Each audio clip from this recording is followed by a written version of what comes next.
name's Kate Griffiths from Whole Self Leadership, and I'm coming on today because I want to talk to you a bit more about Philosophy for Life, the first book in our Conscious Conversations book club.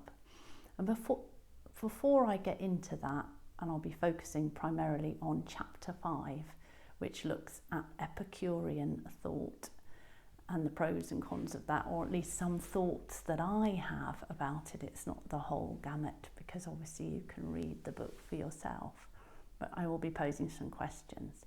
I want to start a bit before that because today, Thursday, in the 7 spiritual laws as defined in a book written by Deepak Chopra, is the law of intention.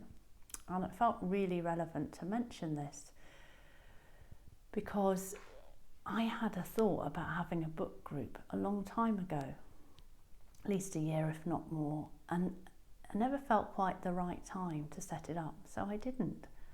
And then a fellow coach set up her own book group about 2 or 3 months ago, and I thought, yeah, that is the thing I'm looking for, because I'd stopped doing something that gave people an opportunity to explore my work.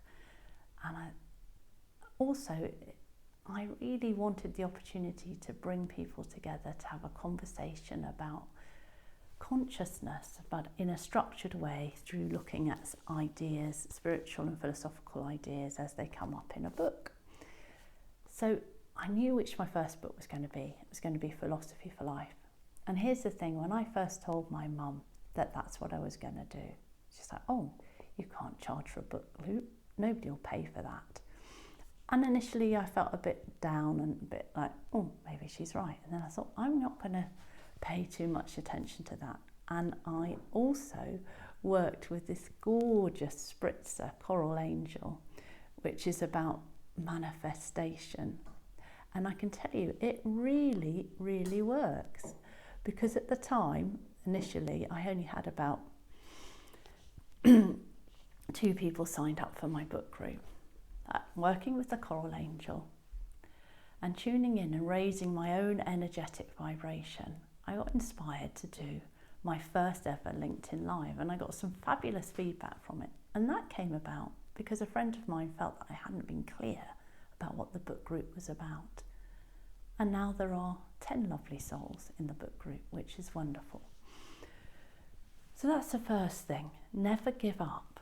And remember, it's a combination of being it, feeling it, setting the intention, then letting it go to the universe and seeing what happens. And then often the magic follows, particularly when we work with Coral Angel. So that's the first thing. Now I want to get into the book and share a little bit more about this book. So Epicurus is probably one of my favourite of the philosophers. In fact, there is a little story. When I first did the Enneagram and I found out that I was an 8, I was really disappointed I wasn't a 7, because in some schools of thought, the 7 is the Epicurean. And I was like, yeah, I want to be that. I want to be into... I see myself as somebody who's into everything, tasting a bit of all sorts of stuff and loving it all. And I had a bit of 7 envy because I was an 8 and not a 7.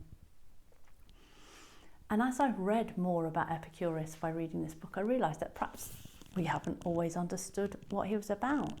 Because one of the things he talks about rational hedonism. What is that? It's quite a mouthful really, isn't it? But he sort of suggests that the fewer desires you have, the less effort that is required to actually make them come into being.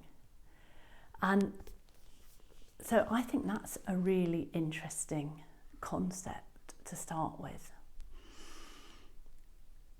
And basically, I guess one of the other things that I really agree with is that he would suggest that the future, as many others did as well, is a capitalist construct.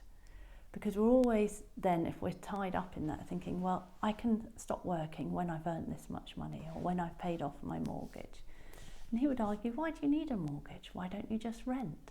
Live for the moment, savour the moment. And there's something quite appealing about that. And there's a degree of freedom, which is definitely one of my qualities, when we don't get so in the grip of something. So if you think about addiction, it could be addiction to chocolate. I'll have one more chocolate biscuit and just one more. So there's the pleasure of it, but we're not really thinking about the pain. And the pain, when we think about chocolate biscuits, is if we eat too many of them and we're not really doing any exercise, well, we're probably going to put on weight. And how will we feel about our bodies when they have changed and are in a different place? And is that what we really, really want? So there's something about weighing up, how much am I going to get from the pleasure of following that desire and the potential reciprocal pain that may well come my way by following that desire? Is it really worth it? Now, it's not a way that I think, but it's quite an interesting idea in terms of thinking about your well-being. It might be something you want to try for yourself. So there is this thing really, I guess, which is about not quelling your desires, but actually mastering them. How do we get to mastery with our ideas, with our desires even? So maybe ponder on that. What does mastery of your desires look like to you? And that would make a great conversation in the book group tonight. So something that I offer to you. And then it goes on. I mean, the chapter covers a number of things. I think the one other thing I'd like to talk about that's at the heart of Epicurean philosophy is the idea of having friends and friendship. That's the sort of dance of friendship, brings in so much joy. And recently I've been very gifted to have some great connections with people, and I'm loving that and really, really grateful for it. And I'm also reminded of something that a therapist I worked with many years ago said, which was that friendship is just a form of distraction. So again, what is the goal to life? I mean, Epicurus was a materialist, so in many respects he didn't believe in the afterlife, that once we died we just dissolved into a bunch of atoms and that was it, but we had the delight of consciousness while we were alive. So for him it was all about the present moment, all about the now, doing as little as possible so that you could be in the present moment. But that's not necessarily the case for everybody. So again, you need to think about where you are on that spectrum. And if we believe that we do have a soul and there is a spiritual side to life, we can see that having friends and investing time in friendships can take us away from our spiritual quest and our path, because we each have our own journey. And then of course, I guess finally you have the sort of political angle on this whole area, which we can see with sort of the work of Jeremy Bentham, the greatest happiness for the greatest number, and in a way that's replicated today by Action for Happiness. And you have to wonder how healthy that is. If we are in the pursuit of happiness, there's some research that shows that makes us less happy. And is that what it's about? And is that just purely selfish? Or is it about serving others and gaining our happiness in that way? But I would say there too, there's something about, especially for women, very good at giving, but not so good perhaps at receiving and asking for what you need. So lots to consider in this chapter, which we will be doing tonight. So thank you so much for watching, and I hope you're enjoying following along with the book, and I will be back again soon with a look at the Stoics. Bye for now.